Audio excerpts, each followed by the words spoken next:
This is Super Yacht News with Sisman. Hi, welcome back to the channel. Okay, on my left here is a photograph that was sent to me today. Somebody was asking me, what is the name of this boat? The name on the boat is actually being covered, which you can see in the photograph. And they wanted to know the name of the boat. So I sent the name back to the person. However, it gave me an idea. And I thought, since as it's Friday, let's do a little game and we'll call it Spot the Yacht. So what I'd like you to do is pause the video right now and put the name of or what you think the name of this boat is in the comments. And at the end of the video, I'll give you the name and you can see if you got it right. All right, so let's crack on with the first story. And this is an interesting one. This is Lurssen shipyard was hacked over Easter. The company that brought you Dilbar and Assam and Nord, Apo, Crescent, Scheherazade. This company has fallen victim to a ransomware attack. The police are investigating after an attack over Easter left the shipyard locked out of their systems. According to information from Butten und Binnen, I hope I pronounced that correctly, large parts of the shipyard operations have come to a standstill, they said, and the police cybercrime experts are advising the shipyard on how to deal with the incident. The Lurssen Group, which is based in Bremen, Vagesack, they employ around 1,500 people, and it is one of the biggest yacht building companies in the world. But they also build naval, they're also building ships for the military. So that's quite disturbing, isn't it? If they've been locked out of their computers, that means that the people who've locked them out have got full access to those computers. And potentially they could find a lot of very interesting information in there, especially if they're dealing with the military as well. Anyway, we'll keep you updated on that story. So we'll move on to the next story, and this is about motor yacht Tango. You might remember this boat if you've been watching for a while. There's some movements with the boat, that's why we brought it up. But motor yacht Tango is a 77 meter or 255 foot yacht built by Fedship in 2011. Now, this boat has been on the channel numerous times over the last 12 months. The boat is owned by, according to the US government at least, it's owned by Victor Vekselberg. He is on the sanctions list, and therefore his boat was seized last year in Palma de Mallorca. It was a very dramatic video posted by the US government of federal agents boarding the vessel, including FBI, and other federal agents boarded that vessel in Spain with the Spanish authorities too. They took control of that boat, and it's been in Palma ever since. It was at the shipyard, having work done on it when it was seized, and it stayed there for an awful long time. And then eventually they moved across to the other side to a berth in the marina.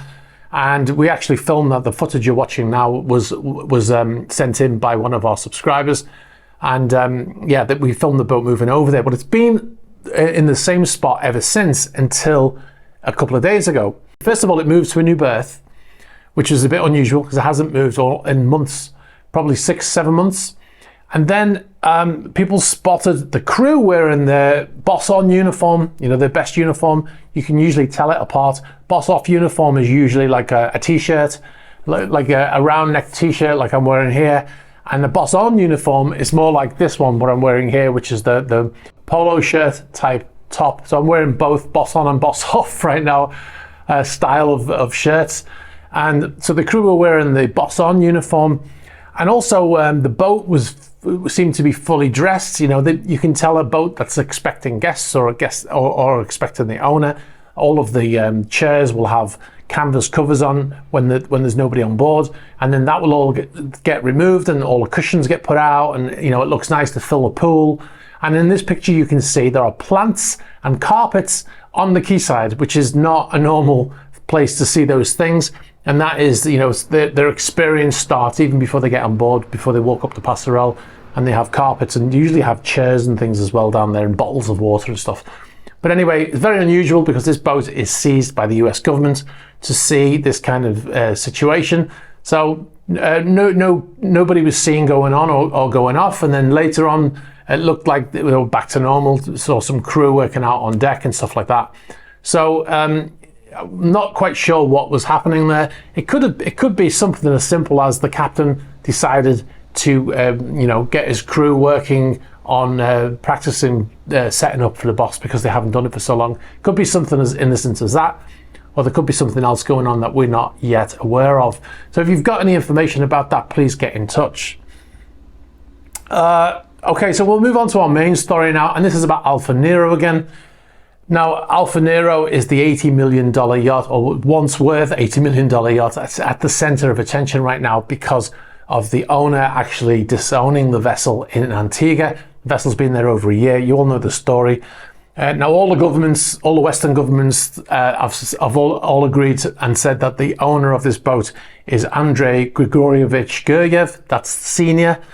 And he, of course, is sanctioned by the US, the UK and the EU, and therefore he's been having some issues. Actually, his lawyer, English-based lawyer, has actually said that he does not own that yacht. And in a recent email to us, he also denied that he owns Motor Luminosity in Montenegro as well. So most of the crew have left this boat. There's only 5 on board. On Tuesday, the Antiguan government officially seized that vessel. We showed you photographs of them boarding the vessel. They put a sign on the outside saying that it was seized, and they said that now they are directing things. The captain has to answer to the government of Antigua. Now, we got contacted by one of our sources, and he said that the vessel is already flying the Antigua flag. Now, they seized the boats on Tuesday, and we got contacted on Thursday to say that they were already flying an Antigua flag. Now, I guess when the owner of the yacht and the owner of the flag is one and the same, things can get speeded up a little bit, right? But it's amazing, though, when you think about it, that any government could move so fast to be able to change things around like that and get that flag flying there. As you can see from the photographs here, that is an Antigua flag flying on that vessel. But like I said, in less than 4 days, that is impressive for any government to do pretty much anything. Now, in the last video, we also mentioned that the yacht is currently unable to be sold, even though the government is already taking bids on the yacht. They said that because the vessel is sanctioned by the US government, they're unable to sell that yacht. Now, the only way they can do it, and that's what the process is now, they've reflagged it, they are getting insurance for it, they have, taken ownership of that vessel, and they will have to get those sanctions removed. Now, in a recent interview on the local TV station in Antigua, ABC TV Antigua, they had an interview with the Antigua and Barbuda ambassador to the US, and his name is Sir Ronald Sanders. No relation to Colonel Sanders, before you ask, although he is wearing a similar suit in this video. He said that it is much easier putting sanctions on a yacht than having them removed. He also said that the process not only involves the US government, but it also involves the US Congress, and as such, it can be quite difficult.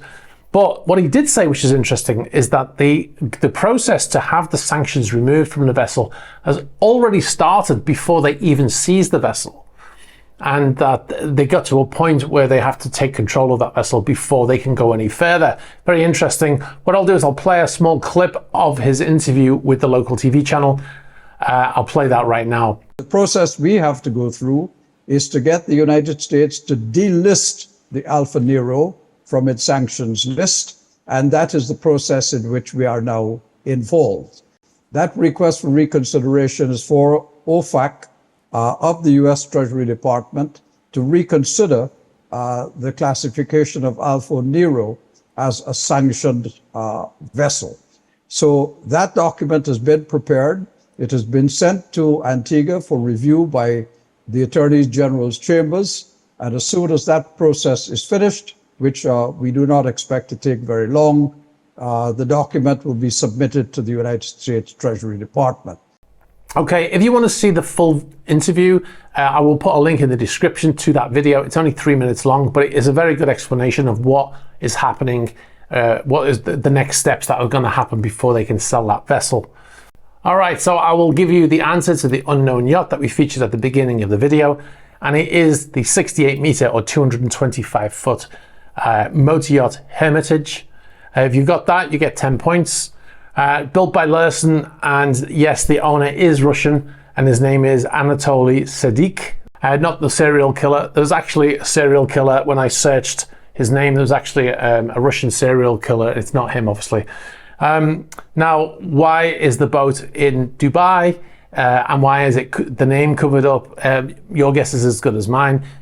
most likely got something to do with the sanctions, right? Now, we did a search to see he's not on any of our lists. We did a search to see if he was on any list where we go commonly to check people who are on the sanctions. We couldn't find anything. We did find something on the Ukraine sanctions list, but we couldn't find anything on the EU, the UK, or the US sanctions list. But nonetheless, a lot of the sanctions that have been put in place, restrictions on the SWIFT system, stuff like that, have made it very difficult for owners of yachts to move money around. And even though he may not directly be sanctioned, it might be because of all of those things that have been put in place that he's unable to move money, pay his crew and stuff like that. So the boat's been laid up, it looks like, based on the photographs that we saw. So that is the yacht anyway, so congratulations if you got it correct. A couple of things before I go. If you struggle to watch a full video of Superyacht News, you can now go to our new channel, which is called Superyacht News, and you can watch each article chopped up into little sections. A lot of people over there are leaving comments saying that it's great to be able to watch the shorter format because a lot of people are too busy to watch longer videos. So head on over, there's a link in the description. You might not be able to find it in the search straight away. That is linked on the homepage of our main channel, of this channel, our main channel, eSysman Superyachts. There is a link there, and there's a link in the video description also. All right, so one last thing before I go. Remember to check out our Patreon page at patreon.com/eSysman. You'll get to watch our new series called Patron Chat. There's a new one going to go out on Sunday, by the way. You'll get to see exclusive videos not published on YouTube, like my Atlantic vlog series. And you'll get early access to features advert free, and you'll also get to suggest topics for future videos and ask questions for patron only Q&As. And there's a new Q&A coming up in the next week. So check that out over at patreon.com/eSysman. Also, I just want to say thank you to all the patrons who have signed up so far. We have over 100 patrons now, and it's turning into a great little community. So thanks to everybody, and thanks to everybody for watching tonight. If you've got any information about any of the stories in the videos tonight, or any other stories, please be sure to get in touch. You can do so at the normal fashion. You can get us on the About page of the YouTube channel. You can get us on Instagram, on Facebook Messenger. You can also get us on Threema. Be sure to like this video, very important. Hit the subscribe button and hit the bell for future notifications. All right, guys, thanks very much. Happy Friday. Have a great weekend, and I'll catch up with you soon. Bye-bye.